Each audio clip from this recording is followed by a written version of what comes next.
Okay, so we have Kemp, we have Rogers, we have Miller, and we have Kelvin. So ये हमारे पास 4 nurses हैं. So कहते हैं nurse Kemp has worked more night shifts in a row than nurse Rogers who has worked 5. तो हमें पता है कि जो nurse Roger है उसने 5 night shifts in a row work की हैं, ठीक है. And हमें बस इतना पता है कि जो Kemp है उसने, इधर मैं लिख देती हूँ conditions, Kemp ने 5 से ज़्यादा की हैं, because they said कि nurse Kemp has worked more night shifts in a row than nurse Rogers who has worked 5. So this means कि जितने भी number of hours Kemp ने काम, यानी जितने भी shifts night shifts Kemp ने की होंगी, they will be greater than 5. उसके बाद कहते हैं nurse Miller has worked 15 night shifts in a row. So Miller ने 15 night shifts in a row जो हैं वो work की हैं, and this is more than nurse Kemp and Rogers combined. अच्छा, so इसका क्या मतलब हुआ, यानी कि x plus 5 जो है हाँ इन रो का क्या मतलब होता है? लाइक एक दिन वो के वो वैसे ही रेफरेंस के साथ बता रहे हैं कि मतलब आप जब हॉस्पिटल में एक नाइट शिफ्ट थी, फिर उसके अगले दिन एक और नाइट शिफ्ट थी, फिर इस तरह इन अ रो, यानी there was no breaks in between. ठीक है, ठीक. So उन्हें कहा है कि nurse Miller has worked 15 night shifts in a row more than nurse Kemp and Rogers combined. तो इसका जो 15 है that is greater than आपका जो ये जो x plus 5 जो भी combined number आ रहा है, ठीक है. So this basically means 15 minus 5, यानी कि x has to be less than 10, because अगर हमें पता है रॉजर्स तो 5 नाइट शिफ्ट्स उसने वर्क की हैं, केम्प ने अगर 10 या 10 से ज़्यादा नाइट शिफ्ट्स वर्क की हों, तो फिर वो ये नहीं हम कह सकते कि nurse Miller has worked more than nurse Kemp and Rogers combined. More का मतलब है कि उसके जो नंबर ऑफ आवर्स होने चाहिए वो ज़्यादा होने चाहिए, ठीक है. So this the second condition then becomes that x has to be less than 10. उसके बाद कहते हैं nurse Kelvin has worked 8 night shifts in a row less than nurse camp, यानी कि केल्विन ने 8 नाइट शिफ्ट्स वर्क की हैं और आपका ये कम है when we talk about nurse Kemp. So इसका मतलब है कि x is also greater than 8, right, because Kelvin ने 8 की हैं और कैंप ने ये जो केल्विन ने जितने number of night shifts work किए हैं, कैंप ने इससे ज़्यादा किए, because they said nurse Calvin has worked 8 night shifts in a row, which is less than nurse Kemp. So this means the third condition is x is greater than 8. Now keeping all of these three in mind, पहले आता है कि भाई कितनी night shifts work की हैं cam ने 8. Well 8 नहीं हो सकता because this is greater than का साइन, 8 से ज़्यादा की हैं उसने, सो ए नहीं हो सकता. B it has to be 9, 9 इसको फिट करता है, x इज ग्रेटर देन 8 करता है. Is 9 smaller than 10? Yes it is 9 greater than 5? Yes it is. तो उसका मतलब है इसका आंसर फिर बी बना, बिकॉज ये तीनों कंडीशंस पे उतर रहे हैं. जहाँ तक 10 की बात है, yes that is greater than 5, that is greater than 10, sorry greater than 8, but it is not less than 10. 10 is equal to 10, 10 is not less than 10, ठीक है. so C भी नहीं हो सकता और इस वजह से D भी नहीं हो सकता. so अब इस क्वेश्चन की सेंस बनी है कि क्या करना था इसके अंदर. हाँ फातिमा. हाँ, इसमें इनक्वालिटीज बनाई है आपने, ठीक है. हाँ. उसके बाद कंडीशंस लिखी हैं, इनक्वालिटी सॉल्व करके इस तरह से. हाँ बेसिकली जो इन्फॉर्मेशन गिवन है उससे मैंने अपने लिए कुछ कंडीशंस बना ली हैं कि ये जो है उसको फुलफिल करनी चाहिए कैंप के नंबर ऑफ आवर्स को. उसको देखते हुए फिर जो नंबर आपको उस तीनों में बैठता हुआ नजर आ रहा होगा आपने वो ले लेना है. ठीक है, ठीक है. ओके. सो क्वेश्चन नंबर 8 पे चलते, कहते हैं 4 friends in the 6th grade were sharing a pizza. अच्छा, ये स्लाइड उस पिछले वाले से थोड़ा सा आसान है बिकॉज इसमें इतनी मैथ्स नहीं है, but then again take 5 minutes, try to guess this and then will see कि इसको किस तरह करना है सॉल्व.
इसका सी तो नहीं है नेड?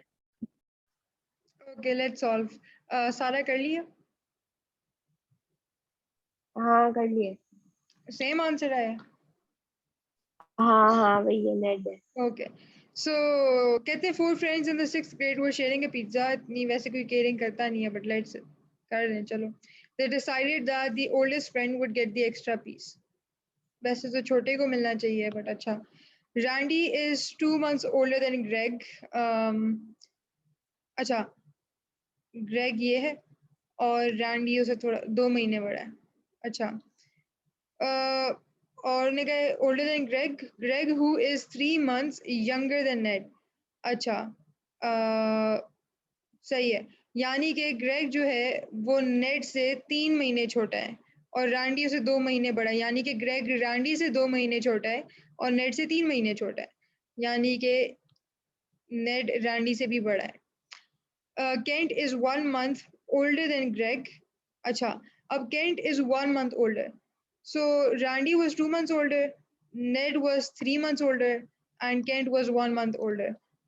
so यहाँ पर आ जाएगा Kent यूं होना चाहिए। so ये बेसिकली हमारे पास बनता है, तो डेफिनेटली फिर Ned is the basically the oldest, तो उसको मिलेगा extra piece, so the answer would be C।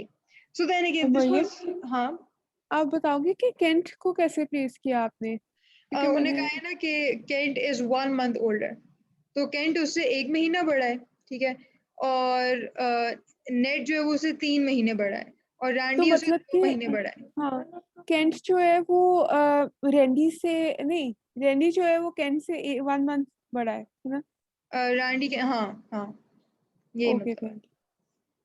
अच्छा ये थी लॉजिकल डिडक्शन। सो इसमें यू कैन सी कि अगर आप सही से क्वेश्चन को पढ़ रहे हो तो there is not really much to it, आपने बस जो इन्फॉर्मेशन गिवन है उसको फॉलो करते जाना है और उसे कंक्लूजन्स बनानी जैसे हमने इधर बनाई है या पीछे बनाई है। अच्छा the next is logical problems. So पीछे जो हम कंक्लूजन्स बनाए थे उसमें कहीं ना कहीं मैथ्स थी, कहीं ना कहीं कोई हमने ऑर्डर बनाना था। जो लॉजिकल प्रॉब्लम्स हैं यहाँ पर it's more like you will have statements और उन स्टेटमेंट से आपने डिड्यूस करनी है बेसिकली चीज़ें, या डिडक्टिव रीजनिंग बेसिकली मीन्स कि मैं अगर आपको एक चीज़ दे दूँ तो आप उससे पकड़ के एक ज़्यादा प्रिसाइज इंफॉर्मेशन मुझे दोगे ना। फॉर एग्जाम्पल सैम्पल क्वेश्चन में, अच्छा one of the things that you need to ensure is के you know you adhere to the things that they have written। ठीक है, आपने अपनी तरफ से कोई चीज, अगेन लॉजिकल रीजनिंग में अपने जो आपकी जो दिमाग में assumptions बन रही होती है, मतलब कहीं पे भी अगर आपके दिमाग में कोई स्टेटमेंट आती है आपको सबसे पहले पूछना चाहिए इज दिस अ बिलीफ या फिर वाकई में ये लिखी हुई है स्टेटमेंट और ये लॉजिकल है। ठीक है, सो अपनी तरफ से इस पूरे जो सेक्शन है इसमें अपनी तरफ से कोई भी चीज अज्यूम नहीं करनी। और राइट से कहते हैं sample question, a lullaby is a song, no song is prose, some proses are epics। अच्छा कहते हैं some proses are songs, उन्हें दे लिखा हुआ है no song is prose, तो अगर कोई गाना प्रोज नहीं है तो some proses are songs कहना गलत है। मतलब मैं कह दूं कि Mariam no Mariam is awesome और फिर सम ऑसम्स आर मरियम। ठीक है, सो कहने का मकसद ये है कि अगर कोई मरियम ऑसम ही नहीं है तो फिर हम ये कैसे कह सकते हैं कि सम ऑसम्स आर मरियम। ठीक है, सो सिमिलरली अगर कोई यानी कि अगर कोई सॉन्ग प्रोज नहीं हो सकता तो फिर कोई प्रोज सॉन्ग्स किस तरह हो सकते हैं, क्योंकि अगर सम प्रोजेस आर सॉन्ग्स तो इसका मतलब है कुछ सॉन्ग्स प्रोजेस होते हैं, जो कि उन्हें लिखा हुआ है कि ऐसा नहीं है। So no song is prose, so मतलब ये जो स्टेटमेंट है या ये जो कंक्लूजन ड्रॉ कर रहे हैं ये गलत है। फिर कहते हैं सम एपिक्स आर ललाबाइज, उन्हें यहाँ पे क्या लिखा हुआ है, सम प्रोजेस आर एपिक्स। ठीक है, सम प्रोजेस आर एपिक्स।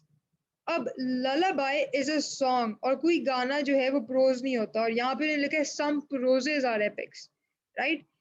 सो इस वजह से ये कहना कि some epics are lullabies is also wrong, because आपका ललाबाई जो है दैट इज अ सॉन्ग, ठीक है, and no song is a prose, and prose जो होते हैं या प्रोजेस जो होते हैं वो आपके एपिक होते हैं। ठीक है, सो इसका मतलब है कि आपका ललाबाई एपिक मतलब हो सकता है अब देन अगेन अब यहाँ पर चीज आती है ना कि अगर आप सोचो कि नहीं यार कुछ ललाबाई एपिक हो सकते हैं, मतलब मतलब अब आपकी वो assumption है, वो आपका एक belief है, और although हो सकता है आप सही सही कह रही हो, लेकिन we have to particularly base everything that we say or conclude to the thing that we have been given. So इस वजह से we cannot say कि some epics are lullabies. फिर कहते हैं some songs are lullabies. तो ठीक है, उन्होंने कहा a lullaby is a song, तो इसका मतलब है कुछ songs lullabies होते हैं. So 3 is correct. And so they said which of the following is most appropriate? तो इसका आंसर बनेगा B. इसकी सेंस बनी? yes. हाँ बन गई। Okay. So वैसे ऑल्दो ये पीएमसी में इस तरह के आएंगे क्वेश्चंस, लेकिन मैं उनके सैम्पल क्वेश्चंस देख रही थी, पर्टिकुलरली वो इस तरह के नहीं है, मतलब वो कोई भी इसका थोड़ा सा पैटर्न चेंज कर सकते हैं, लेकिन at the end of the day आपकी जो ग्राउंड वर्क है करने वाला वो सेम ही रहेगा ना. For example I got this question from Google के सिमिलर है उसी तरह के क्वेश्चन से. कहते हैं कि fact 1, Robert has 4 vehicles. Fact 2, 2 of the vehicles are red. Fact 3, 1 of the vehicles is a minivan. कहते हैं if the first 3 statements are facts, which of the following statements must also be a fact? Fact is something which is known, something which is written in the passage and we know for sure. कहते हैं Robert has a red minivan. अब देखो Robert के पास 4 vehicles हैं, ठीक है, इनमें से कोई भी जो 2 हैं वो रेड हैं और इनमें से कोई एक जो है वो मिनी वैन है. अब ये कहना कि Robert has a red mini van, now this is something which is uncertain. ठीक है, उसके पास 2 रेड हैं व्हीकल्स आउट ऑफ 4 और उसके पास एक व्हीकल मिनी वैन है, बट आई डोंट नो कि वो मिनी वैन रेड है या नहीं है. ठीक है, यानी कि वो उसका कलर कोई और है या वो वाकई इन दोनों में से कोई एक है रेड वाले व्हीकल्स में से. और फिर ये कहना कि वो मिनी वैन भी है, सो इस वजह से this is not something which is a fact. मतलब ये बहुत अनसर्टेन सी बात होगी कि Robert has a red mini van. Yes, उसके पास रेड व्हीकल हैं, 2 रेड व्हीकल्स हैं, उसके पास उनमें से एक मिनी वैन भी है, बट वी डोंट नो कि अगर जो 2 रेड व्हीकल्स हैं उन्हीं में से कोई एक मिनी वैन है, बिकॉज दैट्स नॉट स्टेटेड. सो ये बात आपका फैक्ट नहीं है, इसमें अनसर्टेनिटी है. कहते हैं रॉबर्ट हैज 3 कार्स. कहीं भी जिक्र तो ये किया ही नहीं गया कि भाई उसके पास, मतलब ठीक है उसके पास एक व्हीकल मिनी वैन है, तो अब जरूरी तो नहीं है कि बाकी 3 कार्स ही होंगे. हो सकता है उसके पास जीप हो, ठीक है, हो सकता है उसके पास बस हो सकता है उसके पास एक 4 व्हीलर हो. तो कहने का मकसद ये, 4 व्हीलर तो अगर गाड़ियां भी होती हैं, लेकिन कहने का मकसद ये कि ये अगेन एक बात हम अज्यूम नहीं कर सकते, इसमें अनसर्टेनिटी है. फिर कहते हैं Roberts favourite colour is red. तो हमें क्या पता, हो सकता है उसको मिली सिर्फ रेड कलर हो गाड़ियों में, ठीक है, या व्हीकल्स में, हो सकता है उसका फेवरेट कलर कोई और हो. तो इस वजह से 3 भी नहीं बनता. And so the answer would be that none of the statements is a known fact. ठीक है,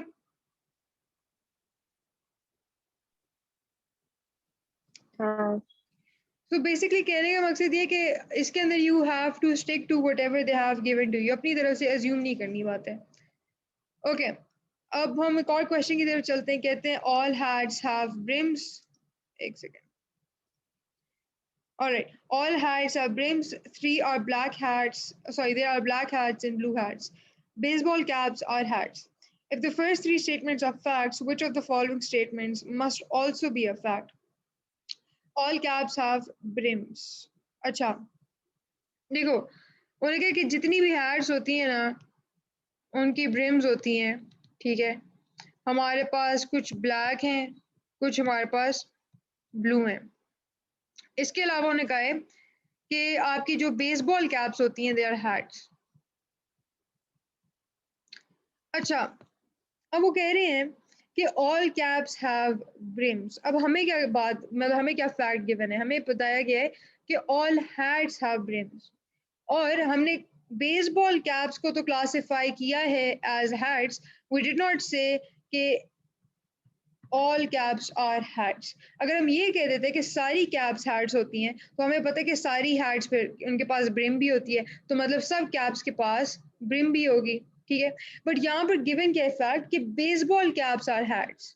ठीक है, बेसबॉल कैप्स, और उन्होंने क्या कहा all caps have brims. So this will be incorrect to say, because हमने सिर्फ बेसबॉल कैप्स को क्लासिफाई किया है एज अ हैट, और हैट्स की ब्रिम्स होती हैं, ऑल हैट्स हैव ब्रिम्स. ठीक है, तो इसलिए ए सॉरी 1 इसका आंसर नहीं हो सकता. फिर कहते हैं some baseball caps are blue. अच्छा, मैं इस पे आती हूँ. फिर कहते हैं baseball caps have no brims. तो ये भी बात गलत है, बिकॉज अगर बेसबॉल कैप्स सारी की सारी उन्हें लिखा हुआ है बेसबॉल कैप्स आर हैट्स, अगर बेसबॉल कैप्स हैट्स हैं and all hats are brims, तो मतलब बेसबॉल कैप्स के पास भी ब्रिम्स होती हैं। सो 3 गलत है, एंड सो इसका आंसर 2 इसलिए because they said some baseball caps are blue, and we are saying that because baseball cap जो है वो आपकी हैट है, यानी कि हमने यहाँ पे लिखा हुआ है बेसबॉल कैप्स आर हैट्स, और हैट्स हमारे पास ये ब्लू है या फिर ब्लैक है। तो इस तरह से इसका आंसर आपका 2 सही है, इसका आंसर बी बनेगा। Does this make sense? Yes. Okay. अच्छा, अब ये एक और टाइप है कोर्स ऑफ एक्शन, पर्टिकुलरली इसको मैंने 3 स्टार्स इसलिए दिए हैं because this is the most tricky out of all of the categories. यहाँ पर आपकी अपनी पर्सनल जो कह लो सजेशन है या जो पर्सनल थिंकिंग है वो काफ़ी ज़्यादा इसमें यूज़ होती है, और हो सकता है कि वो इतनी अप्रोप्रिएट ना हो ना। इसमें वो क्या करेंगे, आपको एक मसला दे देंगे, एक बात बता देंगे, लेट्स से यहाँ पर उन्हें कहे power supply on state X is terribly poor, ठीक है। तो वो आपको एक मसला बता देंगे और वो अब कहेंगे कि ये चीज़ें हैं, मतलब कोर्सेज ऑफ एक्शंस जो है ना, 2 ही होंगे वैसे हमेशा। वो कहेंगे ये 2 एक्शंस लिए जा सकते हैं, इनमें से बता दो कि भाई सिर्फ 1 अप्रोप्रिएट है या फिर 2 अप्रोप्रिएट है सिर्फ, या फिर अच्छा वैसे तो मुझे इस ऑप्शन की कोई समझ नहीं है कि उन्होंने कहा इफ आइदर 1 और 2 इज मोस्ट अप्रोप्रिएट बट अच्छा फिर कहते हैं इफ नाइदर 1 और 2 इज मोस्ट अप्रोप्रिएट, यानी दोनों ही अप्रोप्रिएट नहीं है या फिर दोनों अप्रोप्रिएट हैं। आई थिंक पता नहीं पीएमसी क्या सोच रही थी, सी की सेंस नहीं बनती बिकॉज उन्होंने लिखा है इफ आइदर 1 और 2 इज मोस्ट अप्रोप्रिएट, तो that's the same thing as saying कि या 1 अप्रोप्रिएट है या फिर 2 अप्रोप्रिएट है, जो कि ए और बी ऑप्शन ऑलरेडी है। सो आई डोंट नो वो क्या भंग पी के ये कर रहे थे, बट अच्छा। सो स्टेटमेंट है power supply on state X is terribly poor. हाँ फातिमा। इन्होंने नहीं एंड वाला नीचे दिया हुआ है, पता नहीं ये क्यों अब वही सब ना, में डाला है। सी डज नॉट हाँ मेक सेंस। अच्छा जी, लेकिन I can expect this from them, it's okay. तो स्टेटमेंट में कहते हैं जी power supply on state X is terribly poor, तो कोर्सेज ऑफ एक्शन उन्होंने दिए हुए हैं कि जी वापडा should urgently take action against power theft, the government should generate more power. अच्छा, अब हम किस तरीके से क्या नाम है मेक श्योर करें, मतलब हमें किस तरह पता होगा कि कौन से जो कोर्सेज ऑफ एक्शंस हैं वो हम इसमें सेलेक्ट करें, बिकॉज दोनों ही रीजनेबल लग रहे हैं। अब उसके लिए 5 रूल्स हैं, ठीक है। Again this is just a suggestion to keep in mind. पहली बात तो ये कि आपने बहुत ही unbiased and neutral mind frame के साथ बातें करनी है। फॉर एग्जांपल वो मसला ये बता दें कि पाकिस्तान और इंडिया के दरमियान में जो टेंशन है ऑन द बॉर्डर वो इंक्रीज हो गई है, उसमें कोर्सेज ऑफ एक्शन गिवन हो कि निगोशिएशन होनी चाहिए बिटवीन द 2 गवर्नमेंट्स, और फिर दूसरी कोर्स ऑफ एक्शन हो कि Pakistan should go at war with India. अब हो सकता है अंदर खानी आपका बहुत दिल हो कि पाकिस्तान जो है वो इंडिया के साथ जंग कर ले, लेकिन आपने अपनी इस प्रेफरेंस को इन्फ्लुएंस नहीं करने देना इस कोर्स ऑफ एक्शन को। सो इस वजह से have a unbiased and neutral mind frame जब आप कोई भी ऑप्शन सेलेक्ट करोगे। दूसरा चीज ये है कि you should always identify the root cause of the problem, ठीक है, कि उसका रूट कॉज क्या है। तीसरी बात, इसमें कोई एक्सट्रीम आपने चीज़ें सेलेक्ट नहीं करनी, जैसा मैंने जो एग्जांपल दी थी उसमें अगर आप कहते हैं कि टेंशन बॉर्डर में बढ़ गया और उसका कोर्स ऑफ एक्शन आप ये सजेस्ट करें कि Pakistan and India should go on war, that is a very extreme option to give right away, ठीक है। सो आपने रूट कॉज के लिए जाना है और एक्सट्रीम ऑप्शंस के लिए नहीं जाना। उसके बाद जो भी आप ऑप्शन सेलेक्ट करें course of action, you must ensure कि वो किसी तरीके से सॉल्व, रिड्यूस या मिनिमाइज जरूर कर रही है आपकी प्रॉब्लम को जो गिवन है in the information. And rule 5 is कि जो भी आप कह रहे हैं दैट शुड बी प्रैक्टिकल, यानी कि वो असल में हम कर भी सकें। अब कोई अगर कह दे कि लेट्स से जी पाकिस्तान में ट्रैफिक बहुत है और या लाहौर में जो है वो बहुत ज़्यादा आबादी हो गई है, नहीं वैसे let me think of another thing.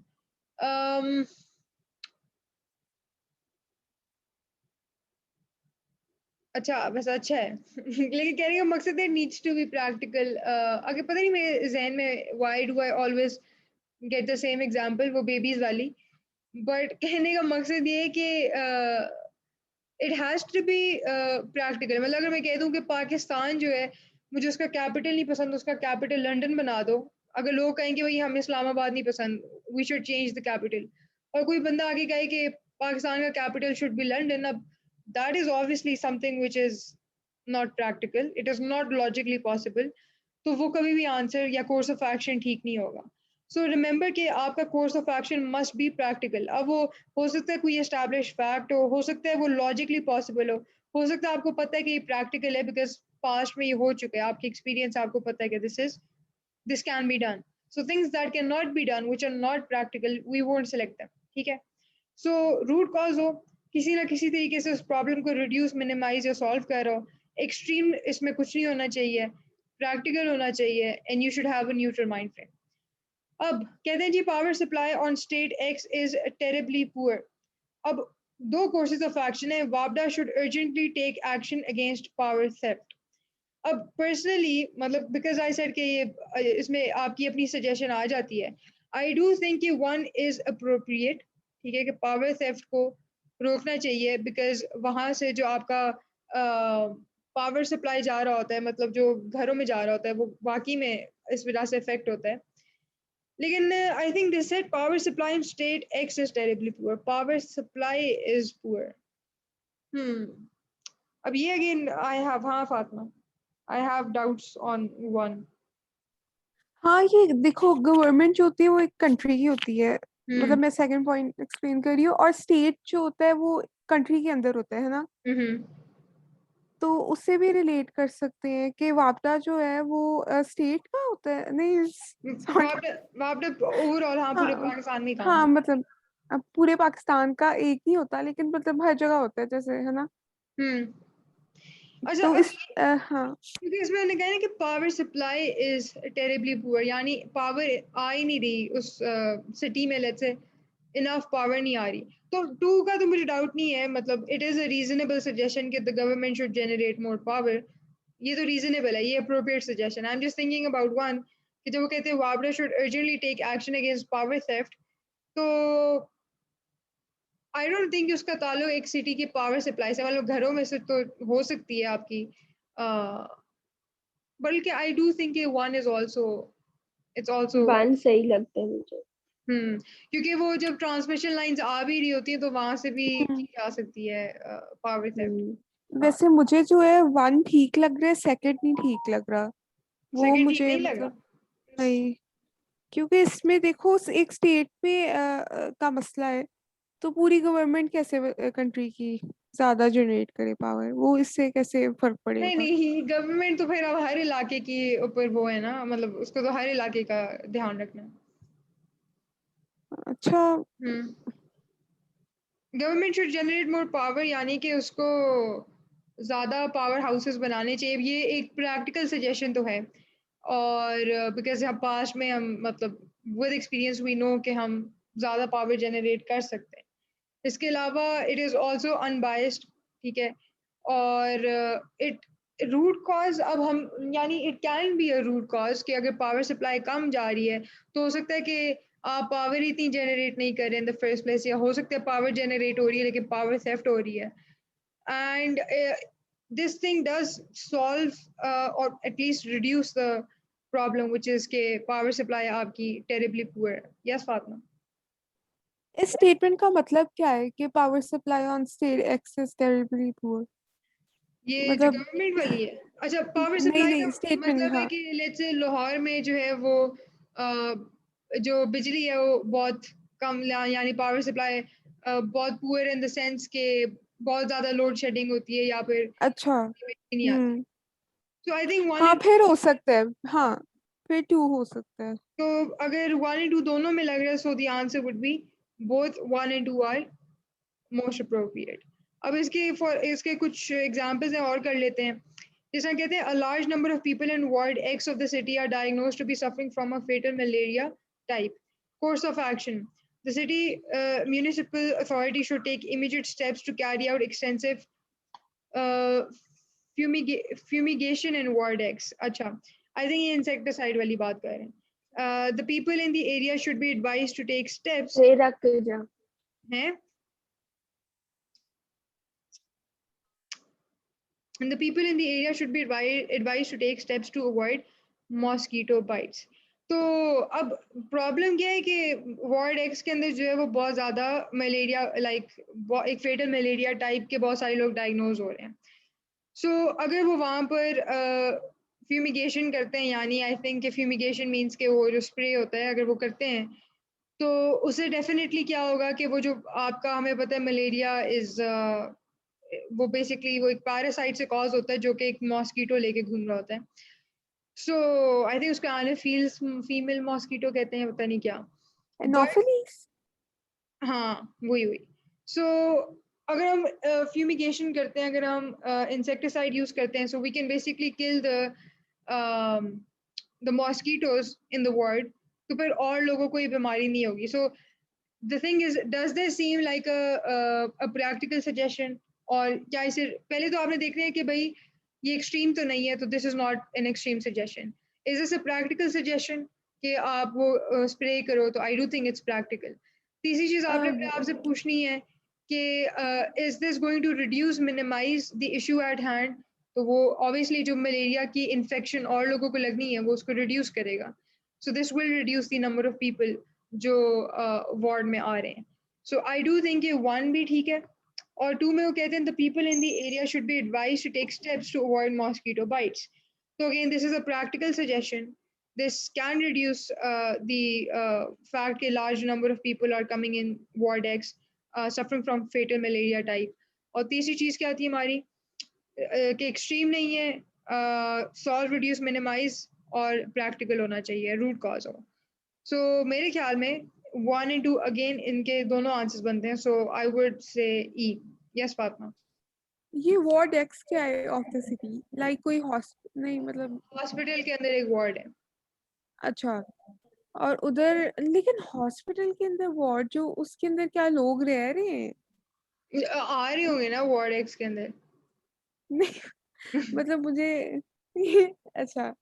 देखो लेकिन the people in the area should be advise. अब ऑब्वियसली बात है मॉस्कीटो तो वहां से फिर अगर हॉस्पिटल में बहुत सारे लोग आ रहे हैं जो से डायग्नोज हुए हैं, मॉस्कीटो जब एक मलेरिया इन्फेक्टेड पर्सन को बाइट करता है तो वो पैरासाइट कैरी कर लेता है, तो फिर अब वो जब नॉन इन्फेक्टेड पर्सन को जाके बाइट करेगा तो वो उसको ट्रांसमिट कर देगा, राइट? हाँ. इस वजह से जो पीपल उस इलाके में होंगे उनको एडवाइस किया जाएगा to take steps to avoid mosquito bites. और 1 में यही है कि हम वार्ड एक्स के अंदर फ्यूमिगेशन करेंगे अगेन टू इंश्योर के जो बाकी वार्ड एक्स में लोग आ रहे हैं वो जो है इससे इन्फेक्ट ना हो. सो अगेन आपने देखना है प्रैक्टिकल है, क्या मिनिमाइज कर रहा है, और इसके अलावा ये कोई एक्सट्रीम सजेशन तो नहीं है. Again, another question: a large number of people die every year due to drinking polluted water during the summer. Courses of action: the government should make adequate arrangements to provide safe drinking water to all its citizens. The people should be educated about the dangers of drinking polluted water. तो क्या लगता है?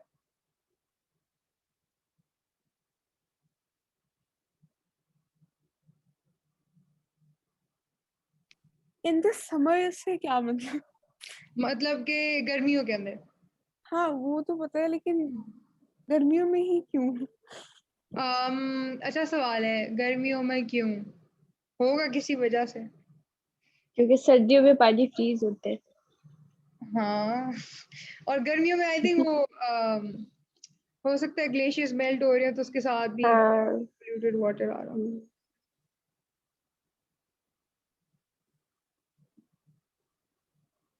दोनों सही नहीं है. हाँ आई do think दोनों ही प्रैक्टिकल भी हैं और दोनों मिनिमाइज भी कर रहे हैं इश्यूज हाँ. एट हैंड, और एक्सट्रीम भी नहीं है, और रूट कॉज भी होंगे दोनों. सो आई थिंक इसका भी आंसर ई बनता है. लेकिन ये ग्लेशियर्स वाली बात जो है, इन्होंने एरिया नहीं बताया कि मतलब किस. इतना इतना ज्यादा वो इनलाइन रीडिंग मत करो कि ड्यूरिंग द समर ही मसला ये आ रहा है कि काफी लोग जो है वो पोल्यूटेड वाटर ड्रिंक कर रहे हैं, हमने इसको डील करना है इसके साथ. ठीक है, अगर समर का कोई रेलेवेंस होती ना, मतलब अगर समर के बारे में सोचना होता तो फिर वो जो कोर्सेज ऑफ एक्शन है उसमें कहीं ना कहीं फिर समर की रेफरेंस दी जाती साथ, या विंटर की. ठीक है. अच्छा, ठीक है. जो लास्ट टाइप है that is cause and effect, इसको मैंने 2 स्टार्स दिए हैं बिकॉज पर्सनली ये कोई 1 एंड 2 स्टार्स के बीच में आता है. This is not that difficult. इसमें बेसिकली आपको क्या करेंगे, 2 स्टेटमेंट्स दे देंगे और आपने इनके दरमियान में हो सकता है इनकी आपस में कोई रिलेशन हो सकता है इनके आपस में कोई रिलेशन ना हो. Now before I go to the question I will explain कि इसको देखना किस तरह है. सबसे पहले यू शुड नो कि हमें कब किसी चीज को कॉज बुलाएंगे. तो cause is basically when something becomes reason for something happening. ठीक है. इफेक्ट क्या होता है? इफेक्ट होता है something that results due to something. यानी कि मैं कहूँ कि मेरी टांग में दर्द हो रही है और फिर मैं एक और स्टेटमेंट दूं कि मैं आज 3 घंटे मैंने वॉक की. ठीक है. तो 3 घंटे वॉक करना वाज द कॉज और जो मेरी टांग में दर्द होना है दैट इज द इफेक्ट. ठीक है. और क्योंकि ये दोनों मतलब आपस में एक को रिलेशन बना रहे हैं कि ज्यादा मैं चली हूँ तो मेरी टांग में दर्द हो रहा है, तो वी कैन से कि भाई जो मैंने पहले बोला था कि मेरी टांग में दर्द हो रही है that is the effect which is basically caused by my second statement कि मैं मॉल में बहुत ज्यादा चली हूँ. द पॉइंट इज कि you should be able to identify from a statement कि ये कॉज है या इफेक्ट है. तो उसका तरीका ये यू विल सी कि is this something which is resulting due to something, yeah, is there something which is becoming a reason for something. Again this will become clear when we do the questions. अच्छा, इसमें अब 2 चीजें हैं. ठीक है. You will either be given 2 effects. ठीक है. आपको 2 स्टेटमेंट्स गिवन होंगी, या तो दोनों इफेक्ट होंगी ऑफ द सेम कॉज. ठीक है. एक कॉमन कॉज के 2 इफेक्ट्स होंगे. वो आपको पता होगा कॉमन कॉज है बिकॉज उनका आपस में जो रिलेशन बन रहा है या जिस कॉज की तरफ वो पॉइंट कर रहे हैं वो सिमिलर होगा. इंडिपेंडेंट कॉज तब होगा अगर आपके पास 2 डिस्टिंक्ट इफेक्ट्स आपको बताए हुए हैं और आपको पता है कि इनका आपस में कोई रिलेशन नहीं बनता, ये अलग अलग चीज़ों से कॉज हो रहे हैं, तो in that case they are independent causes. मतलब they are related to independent causes. ना फॉर एग्जांपल इसका मतलब क्या है, आपको इस तरह की 2 स्टेटमेंट्स दे देंगे और फिर 5 ऑप्शन दी जाएंगी. ठीक है. कि स्टेटमेंट 1 कॉज है और स्टेटमेंट 2 उसका इफेक्ट है, या स्टेटमेंट 2 कॉज है और स्टेटमेंट 1 उसका इफेक्ट है, या फिर वो कहेंगे कि both statement 1 and 2 are independent causes, या फिर वो कहेंगे both statements 1 and 2 are effects of independent causes, या both statements 1 and 2 are effects of some common cause. Basically आपने सबसे पहले आइडेंटिफाई करना है कि एक चीज कॉज है या इफेक्ट है. ना फॉर एग्जांपल कहते हैं the standard of living of people of the average income group has been rising since the last 2 years. अब अगर लोगों की जो स्टैंडर्ड ऑफ लिविंग है वो इम्प्रूव हो रहा है तो this will be resulting due to something, right. So I know कि ये एक इफेक्ट है किसी चीज का.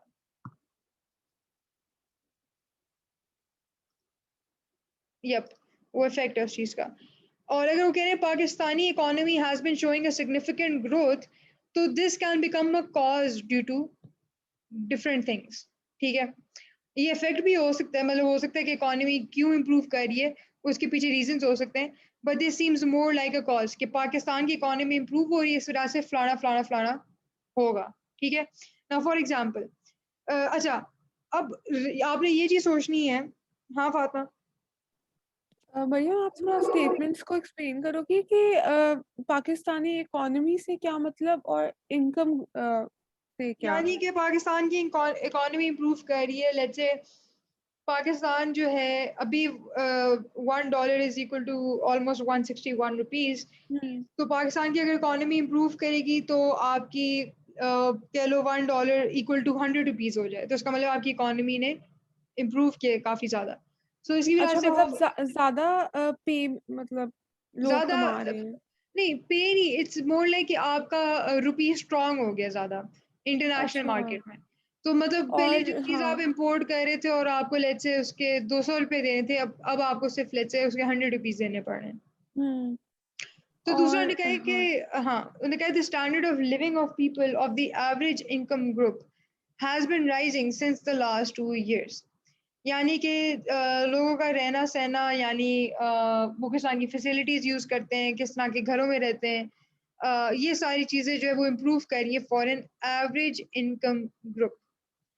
नाउ द पॉइंट इज कि ऑल्दो इट डज सीम, मतलब हो सकता है आपको लग रहा हो कि भाई 1 is being caused due to 2, but इतना डायरेक्ट इनका रिलेशन नहीं है. मतलब standard of living is it's a very broad thing to say यानी कि वो आपकी फैसिलिटीज भी होती हैं, वो आपका आइटम्स भी होते हैं, हाउस होल्ड आइटम्स भी होते हैं, आपकी हेल्थ फैसिलिटीज भी होती हैं, आपकी मतलब इन सब चीज़ों को आप ले सकते हैं as a standard of living. So what I would say instead is कि ऑल्दो मुझे लग रहा है कि मतलब आप हाँ यस फातिमा. और कुछ लोगों का प्रेफरेंस भी मतलब कुछ लोग कंजूस होते हैं और कुछ मतलब ये हाँ. हर किसी का अपना सही मतलब है. तो पहले मैं सी डी ई को देख रही थी. ई में कहते हैं both statements 1 and 2 are effects of some common cause. तो 2 is not particularly a cause